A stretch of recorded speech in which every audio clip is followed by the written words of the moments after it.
Havia, nos confins do Oriente, uma terra chamada Uz, onde o sol nascia mais cedo do que sobre as montanhas de Judá, e onde o vento, ao descer das colinas pedregosas, trazia consigo o perfume das tamareiras e o eco distante dos rebanhos. Era uma região de fronteira entre o deserto e a terra cultivada, onde o homem precisava negociar diariamente com a aridez para arrancar dela o seu sustento. As tendas dos pastores erguiam-se como ilhas escuras sobre a vastidão amarelada, e as cisternas, cavadas nas rochas, guardavam a água como tesouro mais raro que o ouro. Aos olhos do viajante que cruzasse aquelas paragens ao entardecer, o horizonte parecia uma fita de cobre líquido, e o silêncio entre uma colina e outra parecia maior do que as próprias colinas. Naquela terra, vivia um homem cujo nome a memória dos antigos preservou: Jó. Não era ele um rei, nem um sacerdote, mas a sua presença tinha o peso silencioso de ambos. Os anciãos das aldeias vizinhas levantavam-se quando ele passava pelas portas da cidade e os jovens, em sinal de respeito, baixavam o rosto. Os fenícios que cruzavam aquelas rotas conheciam-no pelos seus rebanhos, os caravaneiros do sul, pela sua hospitalidade. Sua fama corria pelos caminhos como o vento corre pelas dunas, sem precisar de mensageiros que a anunciassem.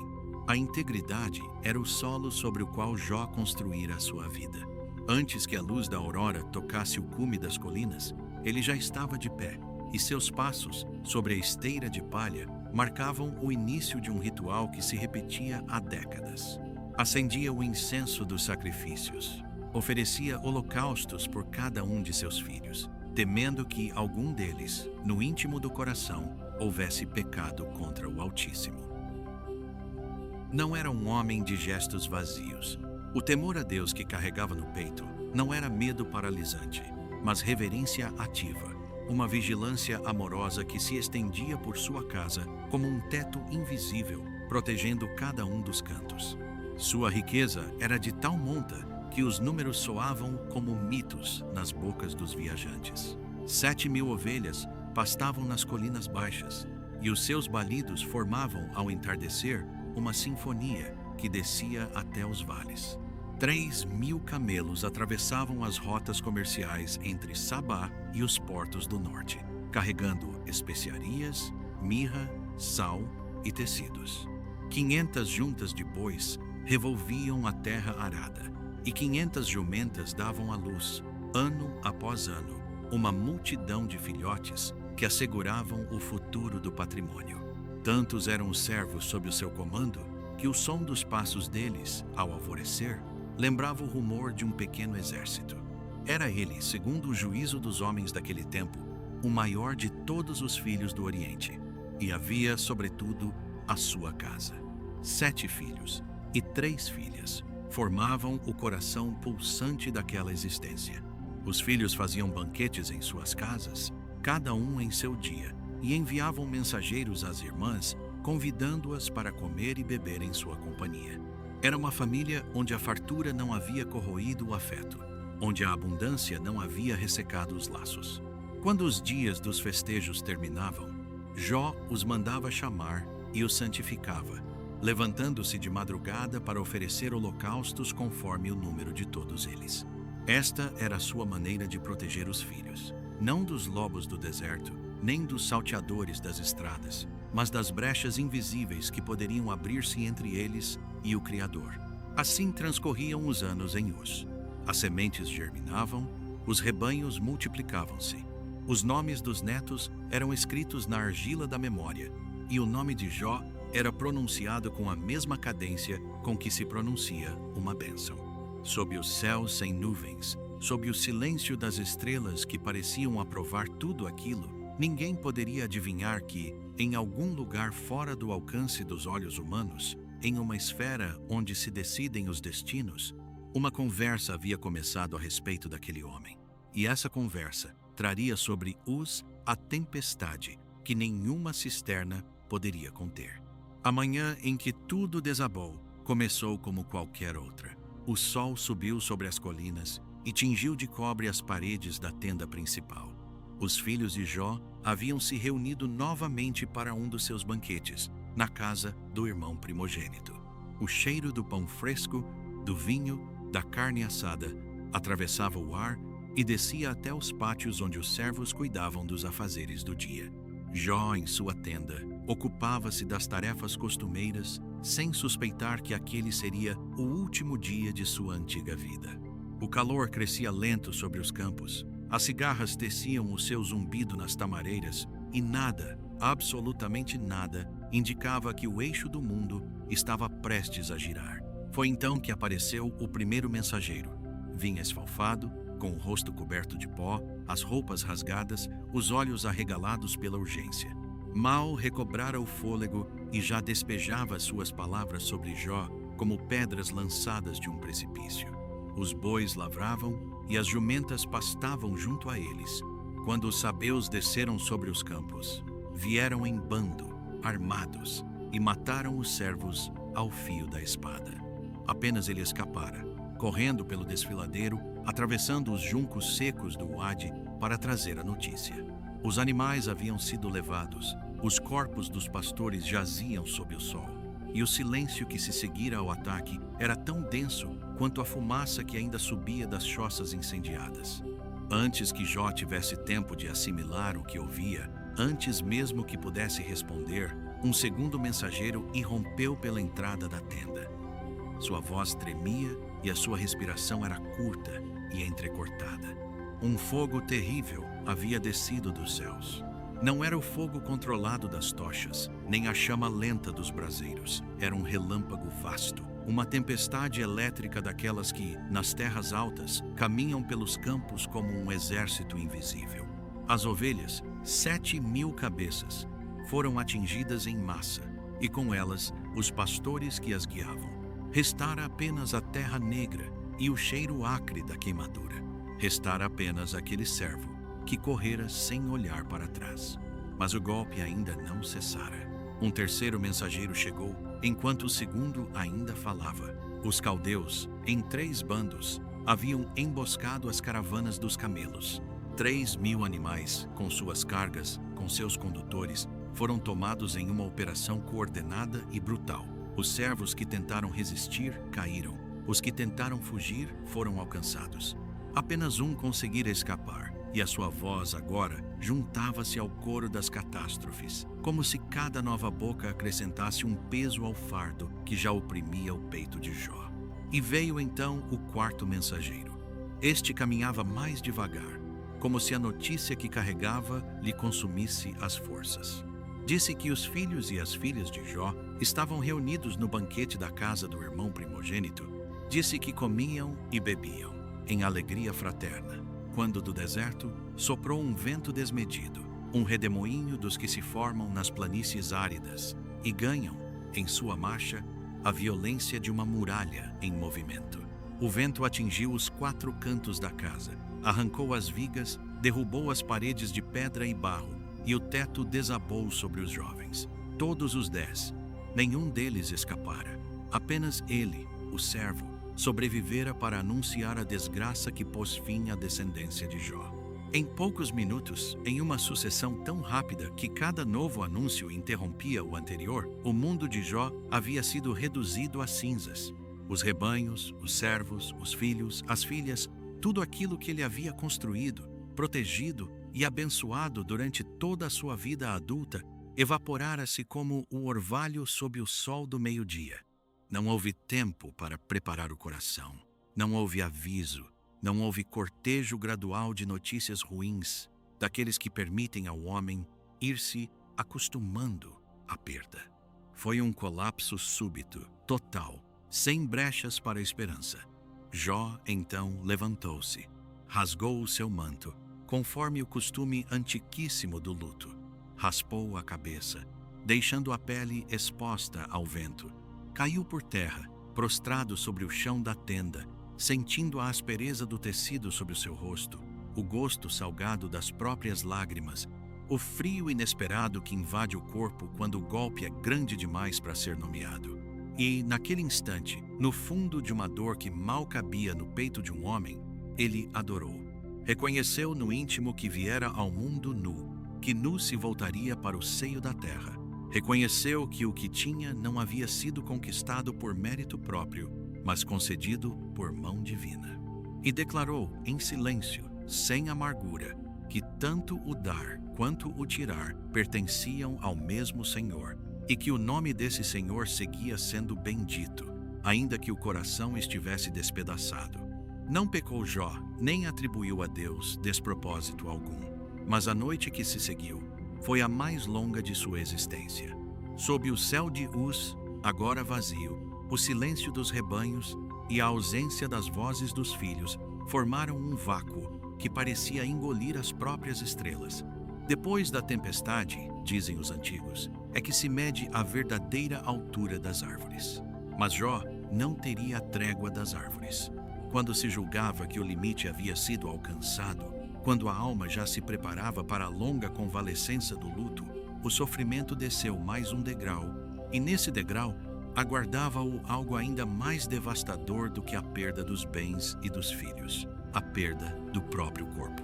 Surgiram primeiro algumas feridas, pequenas, quase imperceptíveis, como se a pele houvesse sido picada por insetos. Depois multiplicaram-se, cobriram os pés, subiram pelas pernas, alastraram-se pelos braços e pelo tronco, alcançaram a cabeça.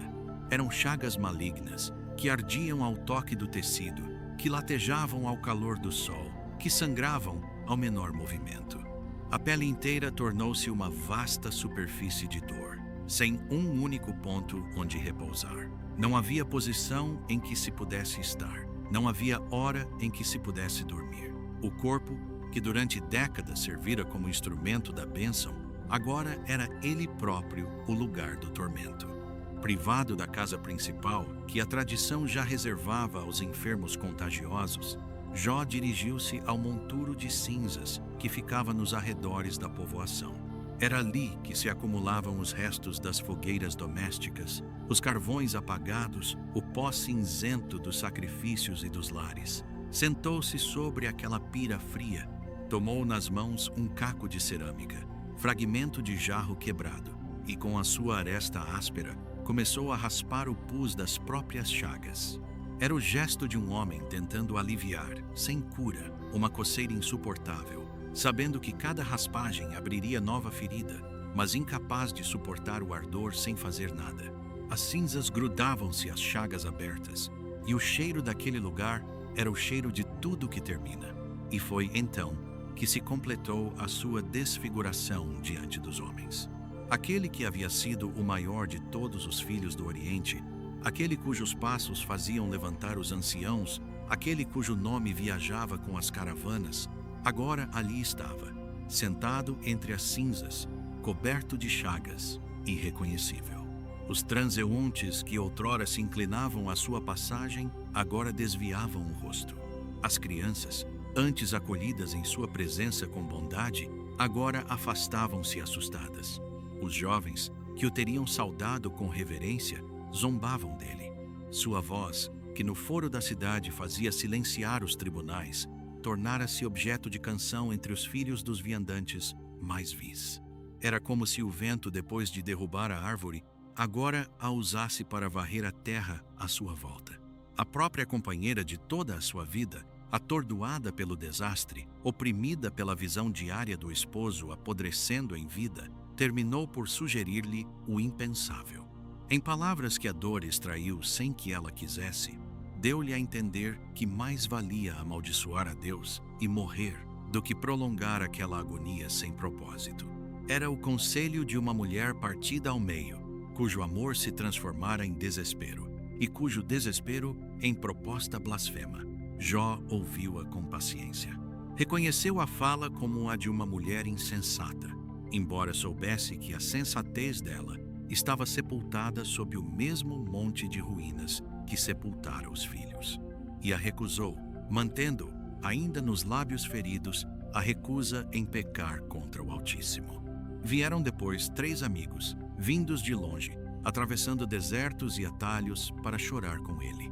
Tão alterada estava sua aparência que, à distância, demoraram a reconhecê-lo. Quando o reconheceram, levantaram a voz em pranto, rasgaram os mantos, lançaram pó sobre a cabeça. sentaram-se com ele no chão, 7 dias e 7 noites, sem que nenhum proferisse uma palavra. Compreendiam que toda fala seria insuficiente diante de um sofrimento daquela magnitude. E naquele silêncio prolongado, Jó descobriu que existem dores tão profundas que nem mesmo a presença afetuosa dos amigos consegue tocar. Existe uma fronteira além da qual o homem só pode ir sozinho.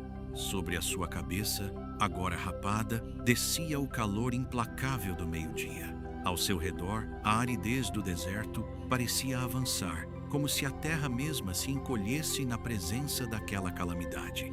À noite, o frio penetrava pelos buracos das chagas, e os ossos doíam sob a pele inflamada. E o silêncio de Deus, sobretudo, pesava sobre a cinza como um manto. Não havia visão. Não havia sonho consolador. Não havia um anjo da estrada, como o que aparecera a Hagar nas areias de Sur. Havia apenas o céu vazio, as estrelas indiferentes e o pó da terra, do qual o homem fora tirado, e ao qual, segundo todas as aparências, estava prestes a voltar antes do tempo. Foi nesse vácuo de respostas que Jó iniciou a mais difícil de todas as suas batalhas. Não a batalha contra os sabeus, que fora travada e perdida pelos seus servos. Não a batalha contra os caldeus, que devorara suas caravanas. Não a batalha contra a tempestade, que sepultara os seus filhos. Nem mesmo a batalha contra a doença, que devorava o seu corpo. A batalha decisiva travou-se no interior do seu próprio coração, naquele território invisível onde se confrontam a fé herdada e a dor que se experimenta, a teologia que se aprendeu na infância e a realidade que se vive na pele. Quando o silêncio dos 7 dias finalmente se rompeu, Jó deu voz a uma lamentação que ecoa, desde então, em todas as cinzas do mundo. Amaldiçoou o seu próprio dia de nascimento, sem amaldiçoar a Deus. Lamentou ter saído do ventre, sem dizer que o ventre fosse injusto. Desejou nunca ter visto a luz, sem afirmar que a luz fosse má. Era a expressão extrema de um homem que já não cabia na própria existência, que sentia a vida apertando-o como um sapato pequeno demais para os pés inflamados. E, no entanto, em meio ao desabafo, mesmo lançando para o céu perguntas afiadas, ele não cruzava a linha que separa a queixa da blasfêmia. Havia, em sua dor, uma estranha disciplina, uma reverência que sobrevivera ao desabamento de todo o resto. Os dias arrastavam-se sobre o monturo com uma lentidão que parecia desafiar as leis comuns do tempo. A sombra do gnomon, se houvesse algum por perto, não teria registrado horas, teria registrado séculos. O sol erguia-se sobre o horizonte e demorava-se no zênite como um juiz que se recusa a deixar o tribunal. As cinzas, ao meio-dia, queimavam a pele inflamada, e cada movimento, por mínimo que fosse, descolava as crostas mal formadas, fazendo voltar o sangue. Ao entardecer, o calor se retirava de uma só vez, e o frio invadia o monturo como um segundo invasor, sucessor mais cruel dos sabeus e dos caldeus. As chagas, antes ardidas pelo fogo do meio-dia, passavam a tremer pela friagem da noite. Entre uma temperatura e outra não havia transição amena. Havia o brusco corte que o corpo enfermo, sem reservas, sentia como uma segunda doença sobreposta à primeira. A noite trazia outro tipo de sofrimento. As estrelas, que noutros tempos haviam sido companheiras silenciosas, agora pareciam distantes, indiferentes, frias. Jó deitava-se sobre o lado menos ferido, fechava os olhos e, em vez de o sono vir, vinham as imagens. Vinha o rosto do filho mais velho, sorrindo enquanto erguia a taça do banquete. Vinha a voz da filha caçula, ensaiando uma canção entre as paredes do pátio.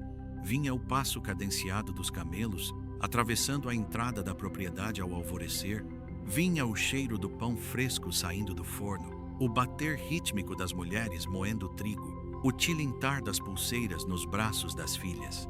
Vinha tudo aquilo que havia sido, com tanta nitidez que parecia continuar sendo, em alguma dimensão paralela à qual ele não tinha mais acesso.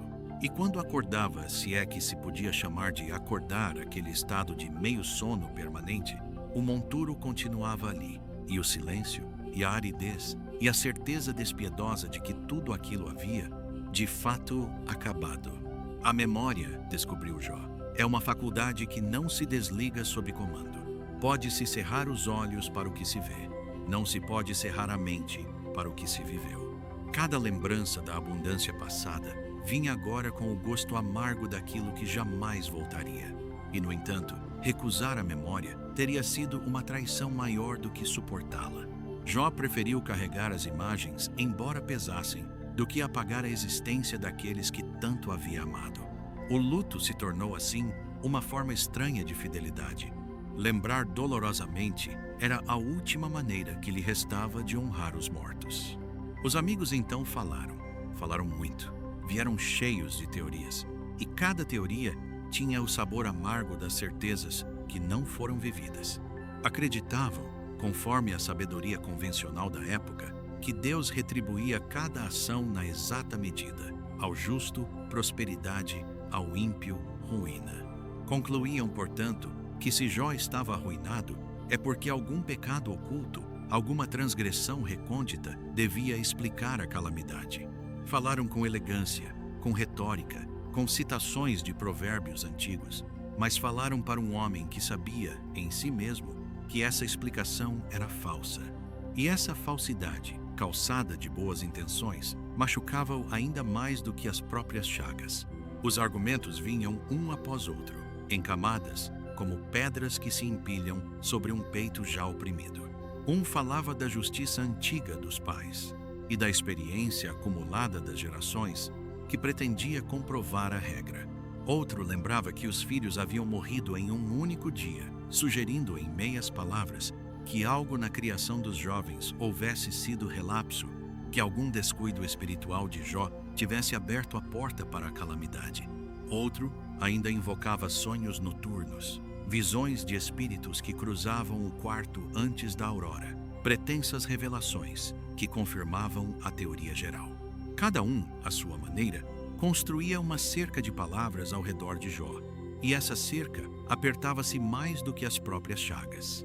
O homem doente percebia, com lucidez estranha, que estava sendo julgado em duas instâncias simultâneas, pela providência que retivera sua mão protetora, e pelos amigos que retiravam dele a última coisa que lhe restava, o direito de não ser culpado.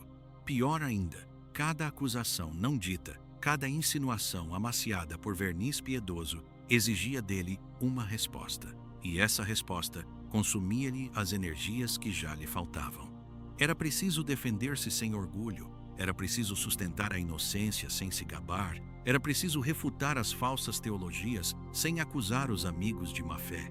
Tudo isso, enquanto o corpo ardia, enquanto a fome se misturava à náusea, enquanto a sede pesava na garganta como areia compactada, Jó descobriu, naqueles dias, que existem horas em que ser compreendido seria mais reparador do que ser curado. E para sua angústia, a compreensão lhe foi negada exatamente pelos que vieram de longe para concedê-la. Os amigos haviam atravessado desertos com odres de água nas costas para chegar até ele, mas a verdadeira sede que ele sentia, eles não tinham com que matar. A luta interna de Jó, por isso, ganhou duas frentes. Por um lado, ele lutava contra a tentação de aceitar uma narrativa que o tornaria culpado de algo que não havia cometido, apenas para preservar a coerência aparente do mundo. Por outro lado, lutava contra a tentação de jogar fora a sua fé, de declarar que o universo era absurdo, de cuspir no rosto do Altíssimo a impotência da sua dor. Recusou ambas as saídas. Manteve a sua integridade, mesmo sob o preço de parecer presunçoso aos amigos. Manteve a sua fé, mesmo sob o preço de não compreender o que lhe acontecia. E, no entanto, levantou perguntas. Levantou-as com a coragem de quem nada mais tem a perder. Por que perecem os justos, enquanto os ímpios envelhecem em paz? Por que a balança da retribuição parece, tantas vezes, desconfigurada nesta vida presente? Por que, se Deus é grande, o homem é tão pequeno e tão frágil? E por que, sendo tão pequeno, sofre tanto? Por que esconde Deus o seu rosto quando o servo mais precisa dele? Estas perguntas saíram-lhe da boca como de um homem que cava na rocha, esperando encontrar água onde só havia silêncio. As perguntas multiplicavam-se em sua mente como insetos no entardecer do Wadi. Algumas vinham revestidas de antiga sabedoria. Por que vive o ímpio e envelhece, e ainda se torna poderoso em força? Por que prosperam os tendas dos que desprezam a justiça, enquanto a tenda do justo é desfeita pelo vento? Outras vinham com a aspereza de uma queixa pessoal. Por que me fizeste alvo de tuas flechas? Por que fizeste do homem um ser que sangra com tanta facilidade, que adoece com tão pouco motivo, que formado no ventre com tanto cuidado, é tão facilmente desfeito por uma única febre, por uma única noite ruim?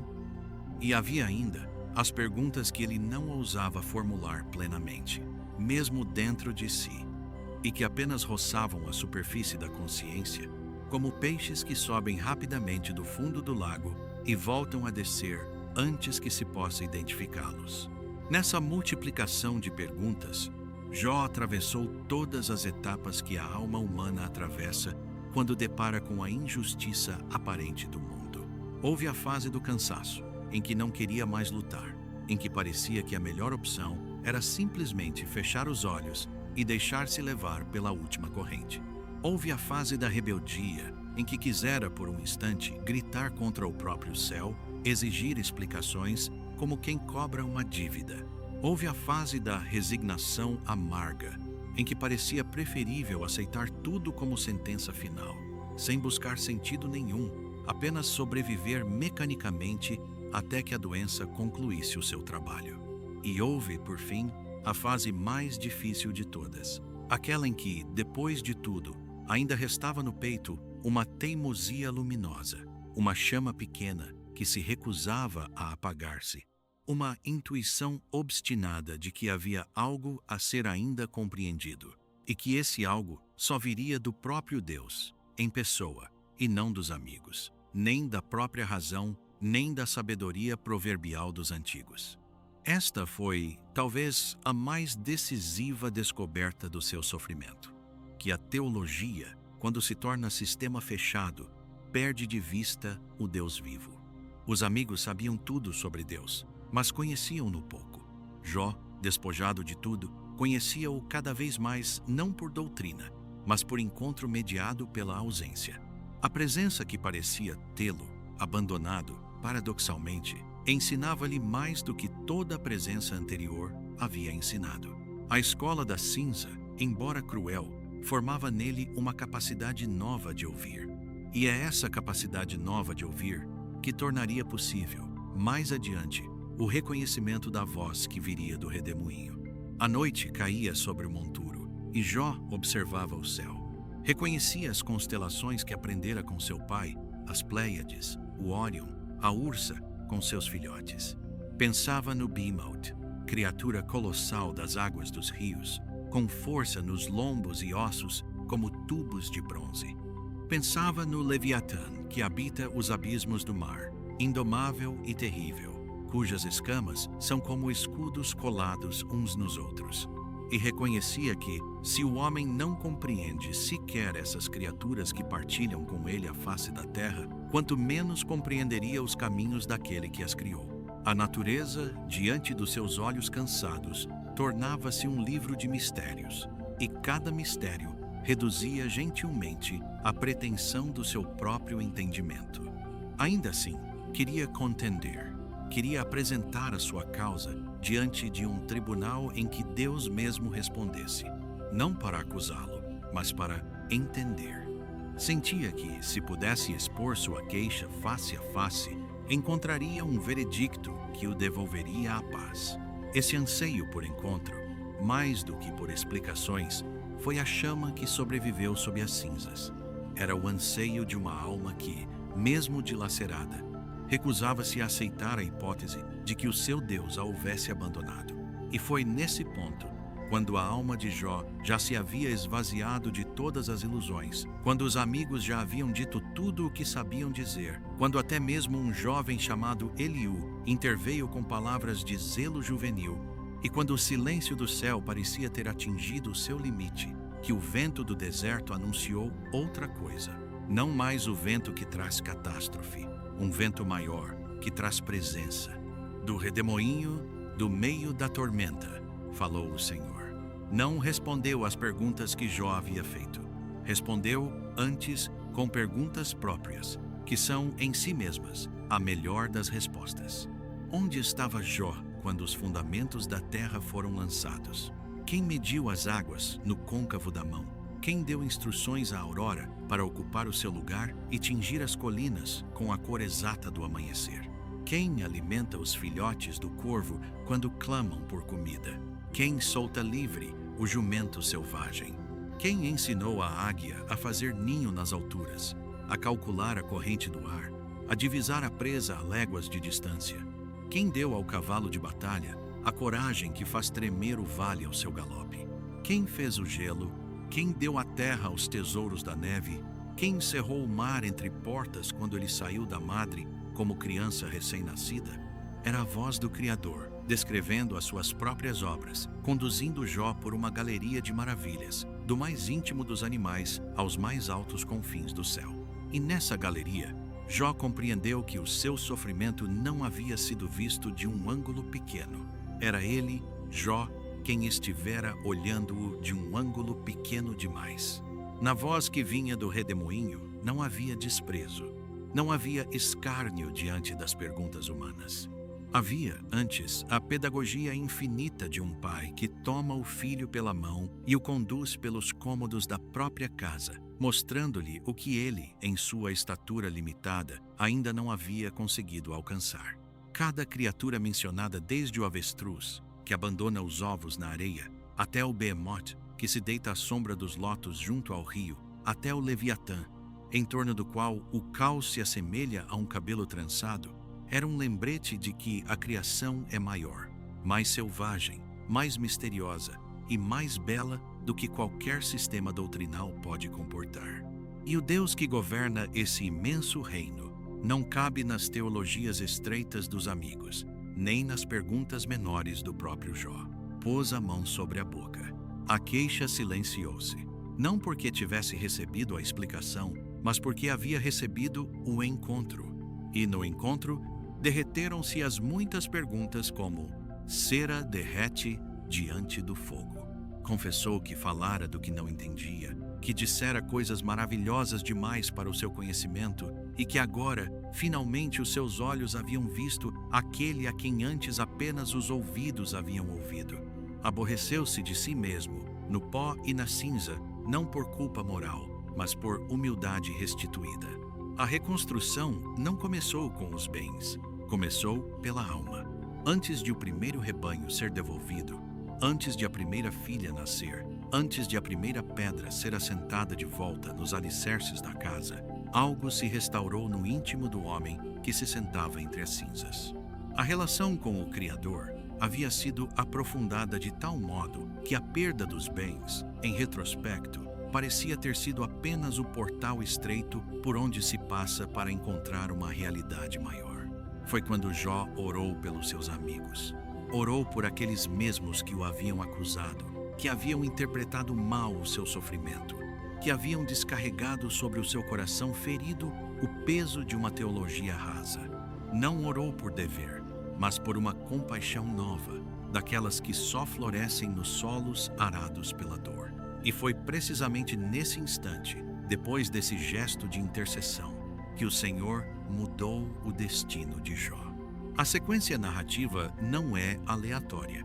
A reconstrução do patrimônio veio depois da reconstrução do coração. Aprende quem lê. O homem se levanta do chão quando aprende a se ajoelhar, não apenas pelo seu próprio bem, mas pelo bem dos que o feriram. E então a vida, lentamente, voltou a brotar. Como o tronco da árvore cortada que, embora pareça morto, conserva nas raízes a memória da seiva, e ao cheiro da água torna a brotar e a lançar ramos novos. Assim Jó foi tornando a brotar. Os parentes que se haviam afastado nos dias da desgraça regressaram. Os antigos conhecidos vieram à sua tenda, partiram pão com ele, consolaram-no por todo o mal que o Senhor lhe havia trazido. Cada um lhe deu uma peça de prata, e um pendente de ouro. E essas dádivas pequenas, somadas, foram a primeira chuva sobre a terra ressecada. Não foi uma restauração espetacular, mas paciente, gradual, semelhante ao retorno das chuvas brandas após a longa estação seca. Os rebanhos voltaram, e voltaram em dobro. 14.000 ovelhas pastaram outra vez nas colinas baixas. 6.000 camelos cruzaram outra vez as rotas comerciais. 1.000 juntas de bois revolveram a terra arada, e 1.000 jumentas pariram seus filhotes nas pastagens. Não foi mágica, foi o trabalho lento de muitas estações. Foi a multiplicação natural dos animais sob mãos cuidadosas. Foi o respeito que os outros homens da região foram retomando por aquele patriarca que voltara dos mortos do espírito. Mas a Escritura, na sua sobriedade, atribui a recuperação ao próprio Senhor, lembrando que a soberania que dá e que tira é a mesma soberania que restaura. E nasceram-lhe 7 filhos e 3 filhas. Os mesmos números de antes, embora os rostos evidentemente fossem outros. Os primeiros, a memória os guardava em um lugar do coração que não se preencheria mais. Os novos vieram para ocupar o presente, não para apagar o passado. Os nomes das 3 filhas foram registrados pela tradição. Jemima, que evoca a pomba, Késia, que evoca o aroma da canela, Keren-Hapuk, que evoca o estojo de cosméticos das mulheres orientais, eram, segundo os cronistas, as mais formosas mulheres de toda a região. E Jó, em uma decisão singular para o seu tempo, deu-lhes herança entre os irmãos, gesto que indicava o quanto a sua compreensão do mundo havia se ampliado, o quanto as antigas certezas haviam sido reviradas e replantadas em solo mais profundo. Viveu Jó, depois disso, 140 anos. Viu os filhos dos seus filhos até a 4ª geração.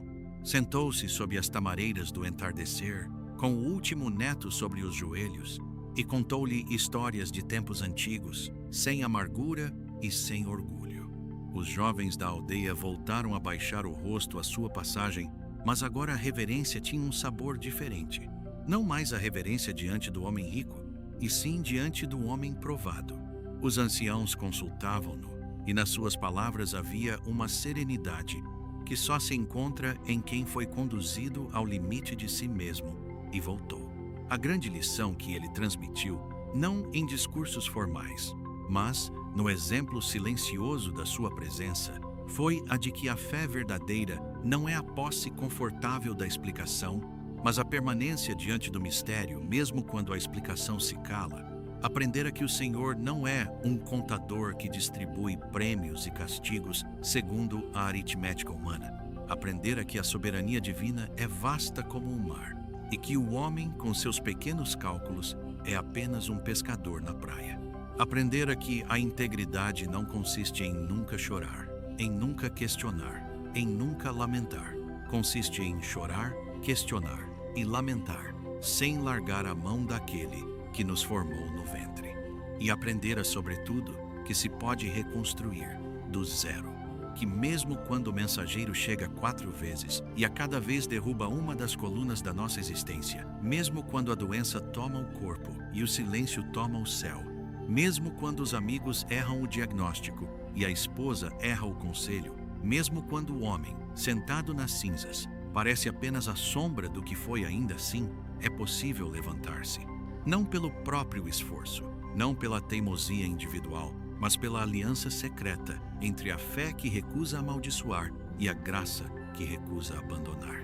Como a aurora que, depois da mais escura das noites, pinta o horizonte de oriente, com tons que parecem novos a cada manhã, Jó foi devolvido à luz. E o seu nome, entre todos os nomes do livro antigo, ficou guardado como o nome do homem que perdeu tudo, perdeu mais do que tudo, e mesmo assim soube esperar pela brotação da árvore cortada. Morreu velho, farto de dias, sereno, em uma terra que mais uma vez dava frutos, sob um céu que mais uma vez se mostrava amigo. Foi sepultado entre os seus, e a memória que deixou aos descendentes não foi a do número dos rebanhos, mas a da firmeza da alma na hora da prova. E assim, dos confins do Oriente, de uma terra chamada Uz, vem até nós a crônica antiquíssima de uma vida que se desfez e voltou a fazer-se. Não para que a leiamos como espetáculo, mas para que aprendamos, em meio às nossas próprias cinzas, a discernir o som baixo da seiva subindo na raiz da árvore que parecia morta. Porque o pó da terra, sob a luz certa, ainda é a substância de onde Deus modela os homens.